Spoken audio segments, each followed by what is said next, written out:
There's really 4 ways to identify a good link. The first one is you have to ask yourself, is this a seed site? Like, is this a site that's super important in the eyes of Google? And ways to identify that are basically, do you know the brand of the site really, really well? So like that would be like the New York Times, HomeLight, Zillow, Realtor.com, etc. So like if you know it and you see it out there, even Open Door OfferPad, those are probably going to become seed sites as they are right now. Getting links from those kind of sites is going to be critical to your success. The next thing is, will Google value this link in 3 months, 6 months, 12 months, 5 years, 10 years, etc. Like you can go out there and you can get tools to generate tens of thousands of millions of links. But at the end of the day, like if Google, as they do updates over time, they're going to eventually devalue certain links. And that's fine. It might be a really good strategy for right now, but in 2 years, if you spend all this money to get those links now, and in 2 years they go bad, you're out. I mean, your rankings are going to drop. And then the last 2 things are, how strong is the domain, right? So it's like, what's the DR of the site? What's the DA of the site? What's the authority power of the site?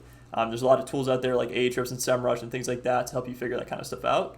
But the final one, and this is the one that most people miss, including in the SEO community, that's super, super critical, is how many outbound links does the site/page have?